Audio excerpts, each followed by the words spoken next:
Rabotai, tout Bishvat Sameach, des bonnes nouvelles, des beaux fruits si tu veux. Comme vous avez remarqué aujourd'hui, on n'a pas fait de Tahanoun, il n'y a pas des supplications, on dit en français, car c'est quand même une journée qui est considérée comme Rosh Hashanah.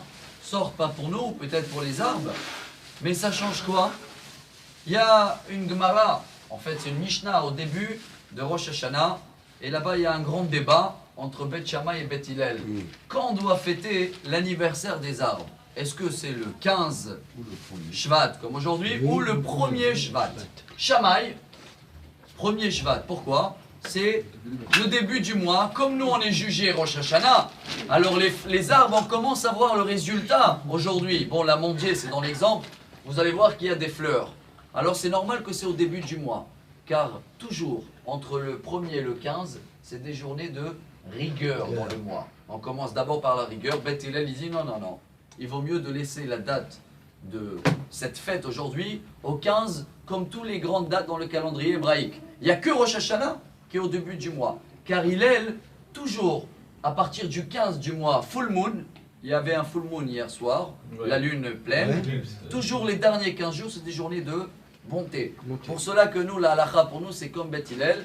Et hier, j'espère qu'on a tous compris, qu'on a commencé à manger les fruits et on a bu le vin. Et on a même mélangé du vin blanc et du vin rouge pour comprendre que toute notre vie, c'est une dose entre la bonté et la rigueur. Pour cela, chacun qui n'a pas pu faire hier, ou il veut refaire aujourd'hui, pour une fois, c'est simple d'être kabbaliste, on a vu, essayer d'avoir 30 genres de fruits à table. Pensez que oui, c'est aujourd'hui où il y a le début du résultat de l'arbre. Ces fruits, alors c'est à nous de penser à quoi? À tous les fruits qu'on peut avoir cette année.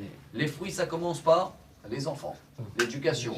Car si quelqu'un il peut avoir un etrog, comme ça il dit Rabbi Issachar Medinov, déjà eux ils prient aujourd'hui sur l'etrog de Sukkot. Mais déjà nous aujourd'hui on doit prier sur les fruits à nous les enfants, car le etrog c'est le seul arbre ou le seul fruit qui a le même goût que l'arbre. C'est pour ça quand la Torah elle dit qui a Adam Eitz Sadeh, nous on les comparait comme un arbre et on souhaite que les enfants ils vont prendre le chemin à nous. Mais n'oubliez pas, on va terminer avec ce qu'on a hier commencé chez Ariano avec le karoub. Dans le Talmud, c'est rempli d'histoires avec le miracle des karoub. Rabbi Hanania ben Teradion, il mangeait des karoub et il tenait la semaine avec. Rabbi Shimon Bar Yochai, 13 ans dans la grotte. Et on a vu le karoub, c'est un message énorme. Il donne des fruits que dans 70 ans. Alors que chacun de nous aujourd'hui partage avec ses enfants, ses petits-enfants, des messages qui seront valables dans 70 ans. C'est les messages de la Torah, la mitzvot.